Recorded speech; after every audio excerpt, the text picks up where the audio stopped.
이 신천지에 집중, 몰두하는 사이에 이 놓친 걸까요? 콜센터를. 서울 구로구 신도림동에 있는 그 신도림동 코리아 빌딩. 그 코리아 빌딩에서도 11층에 있는 그 콜센터발 지금 코로나19 확진자가 계속 늘고 있습니다. 어제 저희 방송 시간에 90명대 확진자가 이 뉴스 전해드린 것 같은데 김 기자 이제 100명대를 넘어섰습니까? 그렇습니다. 콜센터발 확진자가 104명이 됐습니다. 말씀하신 구로구 신도림동에 있는 코리아 빌딩 11층에 이제 콜센터가 있잖아요. 여기에 직원, 교육생, 가족 등에서 최소 104명이 확진 판정을 받았습니다.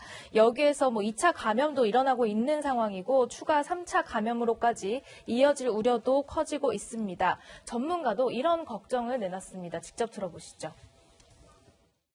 관건은 저 수도권이라고 했는데 수도권에서 이제 지금 구로구 콜센터 상황이 지금 심상치가 않습니다. 신천지 대구교회에서의 상황과 상당히 공통점이 맞습니다. 여러 가지 폐쇄된 공간에 다수가 있었다. 밀접 접촉을 하고 있었다. 식사도 장시간 했었고 오히려 콜센터는 신천지 예배 시간 한두 시간보다 더 근무 시간은 수시간이니까 또 장시간 접촉을 했으니까 접촉 거리와 접촉 시간과 그 안에 순환 공기 시스템의 공조의 문제 이런 것까지 합쳐지면은 지금 콜센터에서의 이 집단 발생 계속 추가적으로 늘 가능성이 있습니다.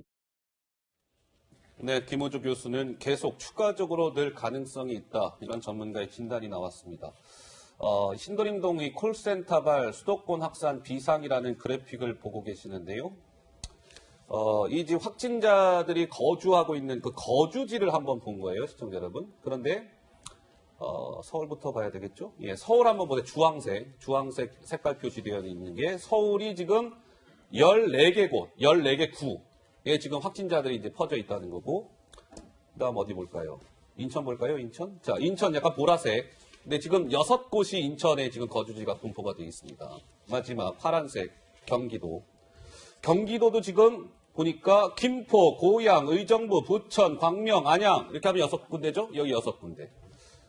6 더하기 6 더하기 14, 26개. 그러니까 확진자 거주지가 수도권 26개 기초자치단체에 쭉 퍼져 있는 거예요. 걱정입니다. 많이 걱정입니다. 저분들은 분명히 대중교통을 타고 이용을 했을 것이고 또한 가족들에게도 옮길 가능성이 높습니다. 또한 그 가족들이 또 다른 분들을 접촉을 했으면 지역사회 감염이 급속하게 늘어날 수도 있는데 이 부분에 대해서 확실하게 지금 서울시 지자체나 정부에서 조금 더 면밀하게 관찰하고 검사를 해서 어느 정도 퍼져 있는지 아니면 우리가 막을 수 있는지 그것부터 우선적으로 판단해야 될 것 같습니다. 확진자 거주지가 수도권 26개 이제 기초자치단체로 이렇게 쭉 이제 늘어난 건데요.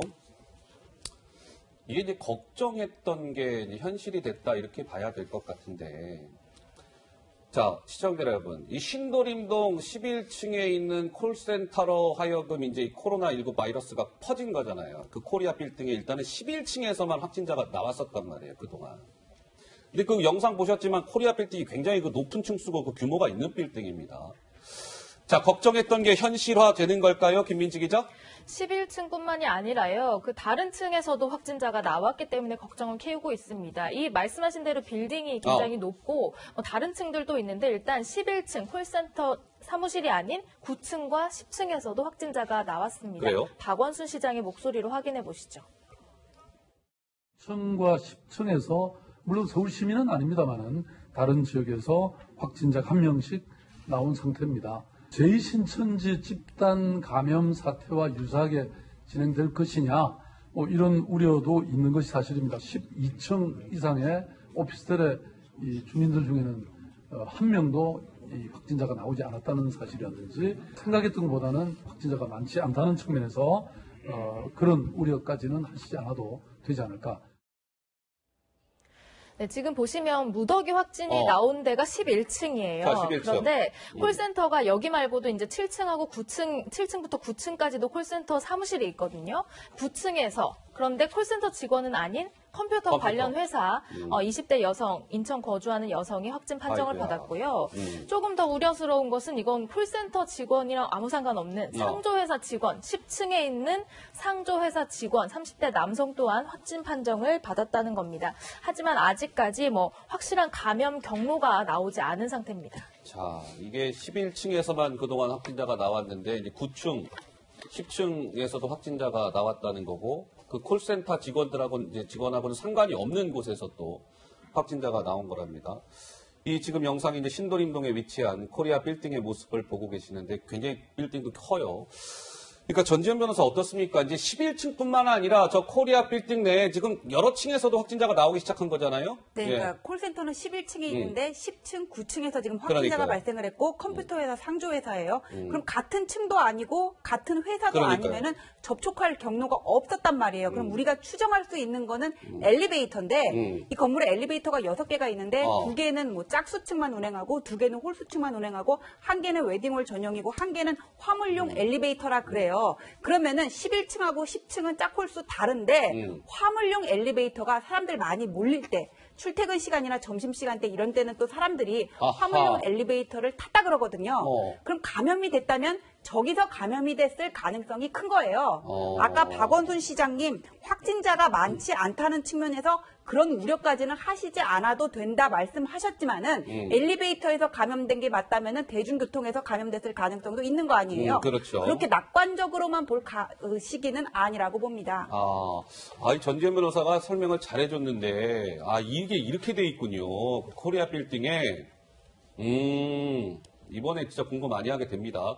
코리아 빌딩 딱 들어가면, 저 정문을 통과해서 들어가면 이제 엘리베이터가 좌우측에 이렇게 있고, 짝수층 운행하는 게 2대, 홀수층 운행하는 거 2대, 한 대는 웨딩홀 전용.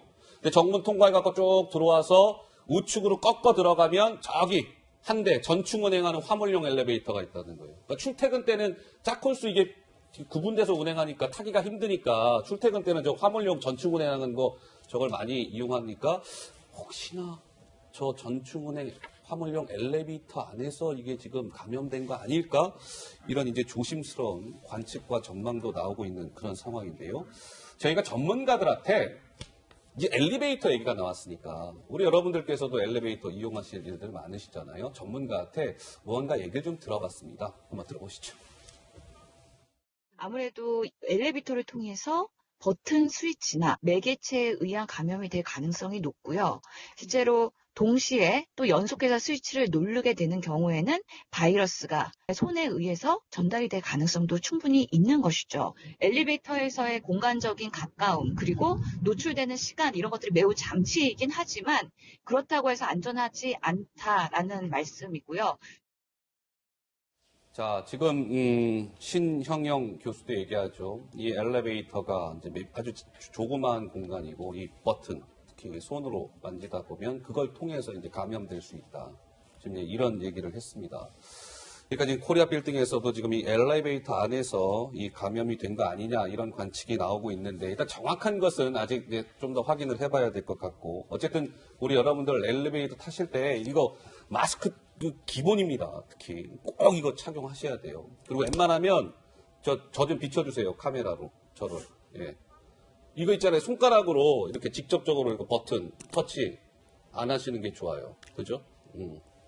입으로 이게 들어갈 수 있으니까 조심들 하시고요. 자, 그런데 이거 한번 보겠습니다. 지금 수도권이 비상이다. 이런 얘기인데요. 한번 보세요. 시청자 여러분. 수도권 열흘새에 2배 이상 지금 이제 확진자가 늘었습니다. 수도권 코로나19 확진자가 우리 이제 3월 1일 날 172명이었어요. 수도권 확진자가. 근데 어제면은 11일이잖아요. 그럼 1일부터 11일이면 열흘 동안이죠? 열흘 동안 보세요. 172에서 368명으로 늘었습니다. 2배 이상 확진자가 확 늘어난 거예요. 그리고 오늘 현재까지 지금 수도권 확진자는 415명이 됐습니다. 어제 368명보다 하루 사이에 또 이만큼 늘어난 거예요. 그러니까 이 콜센터발 뭔가 확진자가 나오면서 이 수도권 확진자 숫자도 그만큼 늘어나고 있는 양상인데요. 전문가는 이런 얘기 했더군요. 이게 열흘새 2배 수도권 집단 감염이 이렇게 나온 것은요. 최재욱 교수 말하길 이제 발생한 게 아니라 이제서야 발견한 겁니다. 신천지 TK에 치우친 조사 나서다가 가장 위험한 뇌관 방어에 실기한 거 아닐까요? 라는 전문가의 진단도 나왔습니다. 김 교수님. 네, 일단 신천지 관련해서 대구 경북 지역이 너무나 사실은 위중하지 않았습니까? 예. 그랬기 때문에 우리의 모든 방역 역량들이 이제 대구 경북 지역에 집중이 됐었고요.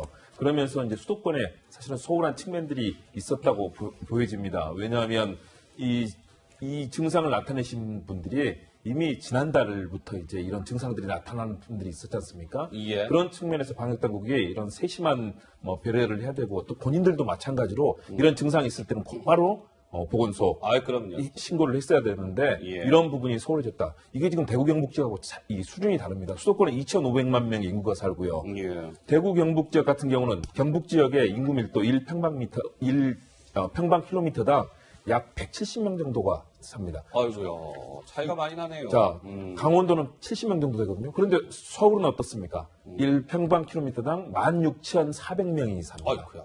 그러니까 만일의 경우 이 상황이 수도권이 뚫린다. 특히 이제 신도림 지역이 바로 이제 콜센터가 옆에 있지 않습니까? 예. 여기는 하루에 9만 명 이상의 유동 인구가 있습니다. 어허. 그렇다면 이 속에서 엘리베이터라든가 또는 관련되는 1층에 이제 문을 많이 사용하지 않습니까? 예, 예. 정문, 현관문 같은 경우 이것을 만지게 되고 열게 될 텐데 이런 부분들, 이런 접촉들이 굉장히 위험한 측면들이 있는데 예. 지금 수도권에서 나타나고 있는 게 PC방, 이런 콜센터, 그리고 알겠습니다. 이런 줌바하는 여러 가지 운동하는 곳들 있지 않습니까? 예. 그런 측면에서 수도권 뚫리는 것은 굉장히 위험하다. 지금부터는 철통 방역 나서야 된다는 그런 얘기를 수도권에 해야 될 것 같습니다. 자, 김 교수님이 잠깐 말씀을 주셨습니다만, 지금 신도림동 콜센터발 이 코로나가 걱정이 되는 또 하나의 대목, 또 하나의 포인트는 바로 이건데요. 자, 김민지 기자의 설명 이어지겠습니다. 네, 확진자가 나온 건 이제 최근이잖아요. 하지만 일부 직원들은 이미 지난달부터 뭔가 증상들을 보여왔다 이런 무슨 얘기입니다. 얘기입니까? 마포구에 사는 53세 여성은 지난달 28일부터 증상이 나왔고, 양천구 관악구에 사는 여성들 지난달 29일부터 증상이 있었다는 거예요. 그러니까 증상이 있었는데도 불구하고 잘 모르고 그동안 평소처럼 출퇴근 및 개인 생활을 해왔다. 그러면 이제 모르는 사이에 주변에 감염을 시켰을 우려가 커지고 있고요. 특히 사는 곳을 보면 서울이잖아요. 마포구, 양천구, 관악구, 네. 수도권 거주지인 점도 우려를 키우고 있습니다. 자, 왜 그런지 전문가의 설명 한번 들어보시죠. 서울과 같은 대도시의 경우에는 인구 밀집도가 높기 때문에 일반적인 그런 생활을 할 때 감염자가 배출하는 비말과 인접한 거리에 있는 사람들이 코로나19에 감염될 수 있는 가능성도 높아지게 되겠죠. 야외라든지 공간에서는 아무래도 이 비말에 접촉될 수 있는 그런 가능성도 낮기 때문에 서울이나 이런 농촌 지역, 산간 지역과의 이 코로나19의 감염의 차이는 확연하게 달라질 수 있을 것입니다. 자, 전병률 전 본부장도 지금 이야기하는 거 들으셨는데, 이 마포구 거주하는 여성, 관악구 거주하는 52세 여성, 양천구 거주 48세 여성이 이미 지난달 말부터 김 기자 설명대로 증상이 있었다는 거예요. 물론 저분들이 지난달 말에 이 코로나에 감염이 되어 있었을 수도 있고 아닐 수도 있습니다. 우리가 그걸 100% 지금 확정은 할 수 없으나 어쨌든 의심은 되는 거죠. 왜? 지난달 말부터 증상이 있었다라는 부분은 확인이 됐기 때문에. 그럼 저 세 분들 같은 경우는 증상이 있는 가운데 10여일 동안 출퇴근도 하고 개인 생활도 하고 했다는 거 아니겠습니까? 그러면 왔다 갔다 하면서 저분들이 접촉했을 사람이 도대체 얼마나 많을까요? 10여일 동안. 그럼 제대로 카운트하기도 어려울 거예요. 자, 이런 부분도 참 장 소장님 우리가 걱정입니다. 걱정입니다. 저분들 다 대중교통 타고 이동하셨을 거 아닙니까? 예. 그렇다면은 무방비 상태로 열흘 동안 지금 노출되었다. 우리가 그렇게 추측할 수 있고요. 저는 더 문제가 되는 것은 열흘 전에 과연 어디서 저렇게 감염이 됐을까? 그 부분을 찾지 못하면요. 지금 이 지역사회에 이미 많이 감염이 확산돼 있을 것이다라고 추정할 수밖에 없습니다. 예. 그렇기 때문에 이 부분에 대해서 관계당국은 충분한 역학조사 필요하다고 생각이 듭니다.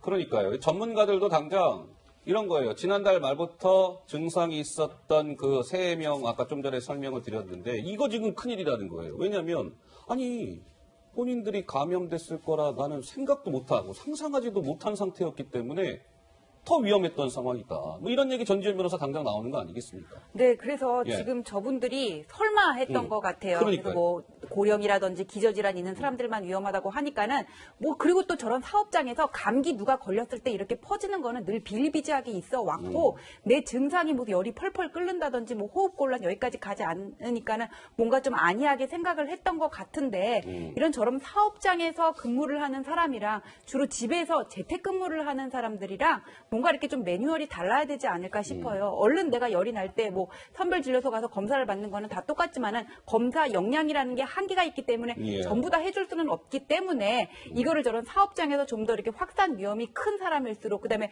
대중에 노출이 많이 되는 사람일수록 저런 거를 좀 빨리 자각을 하고 검사를 미리 받도록 해야 되는 게 아닌가 싶습니다. 예, 알겠습니다. 이 콜센터라는 데가 뭐 그렇답니다. 워낙 이게 전화 상담하는 업무고 굉장히 밀폐돼 있고 조금 몇 사람들 따닥따닥 붙어 있잖아요, 상담원들. 그러니까 보통 때도요, 이 바이러스 뭐 코로나 이런 거 아니고 그냥 보통 감기, 독감 이거 누구 한 명이 그 상담원 중에 걸리면 금방 퍼진다는 거예요. 그렇습니다. 제가 좀 같이 있습니다. 한 말씀 좀 드릴게요. 전국에 지금 통계로 잡혀 있는 콜센터가 1,740군데라고 합니다. 잠깐만요. 전국에 몇 개라고요? 740개. 740개. 근데 이것은 등록되어 있는 곳만 그렇지 우리가 영세한 곳은 알 수가 없답니다. 그리고 대략 추정하건대 30만 명에서 40만 명이 여기에 종사를 하고 있답니다. 그래요? 네, 그렇습니다. 그렇구나 많아요. 그리고 서울에 대략 400여 곳이 있다고 하는데 예. 지금 구로 콜센터만 지금 문제가 되는 것이 아니라 전국의 산재에 있는 수도권에 있는 이런 콜센터 어찌 보면 전수조사가 필요하지도 않을까 그런 생각도 듭니다. 예, 알겠습니다. 지금 이제 이 콜센터가 신도림동에 있는 이제 코리아 빌딩이잖아요. 11층. 근데 시청자 여러분들 신도림동 다들 보셨죠? 뭐 저도 몇 번 가봤습니다만 거기 유동인구 굉장히 많아요. 뭐 요즘에 쇼핑센터도 들어오고 뭐 거기 호텔도 있고 뭐 저녁 퇴근하고 거기 가면 막 사람들은 엄청 많습니다. 근데 굉장히 이제 유동인구가 많은 곳인데, 자, 김민지 기자, 우리 신도림역을 한번 좀 주목해 볼까요? 그렇습니다. 일단 저기 콜센터 직원들이요, 평소에 출퇴근을 대중교통을 많이 타고 다닌 것으로 알려지면서 실제로 출퇴근길에 대중교통 이용하시는 분들 걱정이 이만저만이 아닙니다. 그동안 출퇴근길에는 사람들도 많이 몰려있기 때문에 접촉이 많았을 텐데요. 특히나 감염 우려가 높다는 그 이유를 전문가의 설명으로 먼저 듣고 오시죠. 일단 마스크를 착용을 안 한 상태이고 만약에 마스크 착용 안 한 분들이 많은 상태에서 뭐 20, 30분 이상 계속 동행을 하시게 되면 전파 가능성이 상당히 높을 수밖에 없거든요. 왜냐하면 밀집돼 있고 서로 얼굴을 마주대면서 있는 경우들이 상당히 많기 때문에 그렇죠. 말 안 해도 숨을 쉬면서 바이러스가 나오는 거기 때문에요. 말을 많이 안 하기 때문에 조금 덜한 면이 있을지 몰라도 그렇다고 바이러스가 나오지 않는 건 아니고요. 지하철 내에서는 5분, 10분 안에 계속 여러 사람들이 만질 수 있는 부위들이 많잖아요. 그런 걸 통해서도 전파가 가능하다는 거죠. 네, 이렇다 보니까요. 이런 진풍경들도 만날 수가 있습니다. 장갑 지하철 끼고. 안에 이제 다른 거 사람들이 만졌던 거 좀 만지지 않기 위해서 비닐 장갑을 낀 사람들 나타나고 있고요. 이런 모자가 요즘 유행이라고 합니다. 무슨 얼굴 모자요? 전체를 다 비닐로 가릴 수 있는 비닐 모자. 저거 이렇게 투명하게 앞에 캡이 쓰여져 있는데 뭐 마스크뿐만 아니라 이제 저렇게 앞에 투명 막으로 아예 비말이라든지 침방울 같은 것도 튀지 않도록 가려주는 저 큰 모자가 요즘에 유행이라고 하고요. 예. 또 방독면을 낀 사람들도 나타난다고 아이고, 합니다. 지금 영상으로 방독면까지. 확인해 보시죠. 아, 저도 아이고. 출퇴근길에요. 가끔씩 수영 안경 있잖아요. 물안경. 그거 쓰신 분들도 봤거든요. 그런데 심지어 저런 방독면까지 등장했다. 이런 얘기입니다. 뭐 아까 장갑 하나 김민지 아, 기자 이거 가지고 있었는데 이거 뭐예요? 오늘 전지현 변호사님이 오늘 엘리베이터에서 만났는데요. 이 전지현 변호사님의 비닐 장갑입니다. 이거 아까 엘리베이터 얘기가 나와서 그런데 버튼 누를 때 이제 뭐 장갑 끼고 이렇게 누르시는 분들도 많다고 하더라고요. 만약에 맨손으로 누르실 경우라고 하더라도 누르고 바로 입이나 코, 눈 만지지 않으시도록 주의하시는 게 좋겠습니다. 아니, 저 같은 경우에 대중교통을 많이 이용을 하거든요. 그래서 코로나 사태가 터지고 꼭 집에서 나올 때 챙기는 게 있어요. 마스크랑 손소독제, 장갑, 그리고 알코올 스왑이거든요. 마스크는 항상 쓰고 있고 장갑은 뭐 택시라든지 버스, 지하철을 탈 때 쓰고 알코올 스왑은 회사에 왔을 때 아니면 집에 갔을 때 2번씩 휴대폰하고 신용카드 같은 거를 다 꺼내서 닦아요. 그러니까 이 방송을 보시는 분들도 다 저같이 따라하셨으면 좋겠습니다. 예. 아까 뭐 이제 뭐 지하철에서 이제 뭐 저런 막 풍경들이 있다는 건데 신도림역으로 조금 더 그럼 한번 들어가 보겠습니다. 그 콜센터가 위치한 곳이 이제 신도림역하고 이제 인접하니까요. 근데 이 신도림역이 집단 감염의 또 다른 지금 뇌관으로 떠오르고 있는 것 아니냐 이런 걱정과 우려가 나옵니다. 콜센터 확진자 상당수가 지하철로 출퇴근을 했다고 하는데 신도림역을 하루에 몇 명이나 시청자 여러분들 이용하실 거라고 생각하셨습니까? 한번 보세요. 상당합니다. 신도림역 하루에 50만 명 이용한대요. 50만 명. 야. 근데 이 신도림역이 그럴 수밖에 없는 게 유동인구도 많은 데다가 이게 1호선하고 2호선하고 만나는 데잖아요. 그러니까 사람들이 이제 많이 몰리는 건데 확진자의 출퇴근길 따라 지금 확산, 비상이라는 글자가 보이실 겁니다. 지금 대중교통으로 인해서 이게 또 이제 확진자가 더 늘어나는 것 아니냐. 우리 방역 당국도 이 부분을 예의주시하고 있다고 하고요. 이번에는 누군가가 배달에 나서서 또 걱정을 키우고 있습니다. 바로 이겁니다. 이 코리아 센터에서 근무하다가 확진을 받은 사람이 A씨라는 분인데 40대 여성인데요. 이분이 그 코리안 센터, 코리아 빌딩의 콜센터에서 근무하다가 6일날 퇴사를 했어요. 퇴사를 했는데 퇴사하고 난 다음에 신도림동 콜센터 퇴사 후에 하나금융투자, 한국투자증권 등 여의도의 막 증권과 사무실을 돌면서 녹즙 배달을 했답니다. 녹즙 배달. 이분은 이 상태는 확진이 되어 있었던 상황인 거예요. 확진자였던 거예요. 그런데 여의도 증권과 여기저기 녹즙 지금 배달을 했다는 게 확인이 됐습니다. 여의도 증권과 밤새 지금 뭐 방역하고 발칵 뒤집혔답니다. 김 교수님. 그러니까요. 예. 이 상황에서 우리 시민들이 이 위기에 어떻게 대처해야 되는가. 그냥 바이러스에 대해서 내가 잠재적인 피해자기도 하지만 잠재적인 가해자가 될 수 있다는 생각을 해야 되거든요. 그렇다면 방역당국에서 해주는 여러 가지 수칙들이 그대로 준수가 돼야 됩니다. 예. 만일의 경우 저 배달을 하는 가정 중에서 역시 손이 움직이고 또 호흡이 움직이지 않습니까? 그 과정에서 수많은 여의도의 증권가, 저기에는 뭐 여의도 증권가 가보신 분은 알겠지만 엄청나게 많은 사람 많아요. 증권맨들이 네. 근무하고 있는 맞아요. 정말 우리나라의 금융 시스템들이 총 직결된 것 아니겠습니까? 예. 거기서 만약에 전파가 됐다면 어떻게 되겠습니까? 또 한 분은 퇴직하신 분 다른 얘기, 이 퇴사하고 나서 제주도를 마음이 우울해서 제주도를 가셨다고 합니다. 그래서 지금 제주도가 그분 지나간 지역 전부 방역하느라고 지금 난리가 났습니다.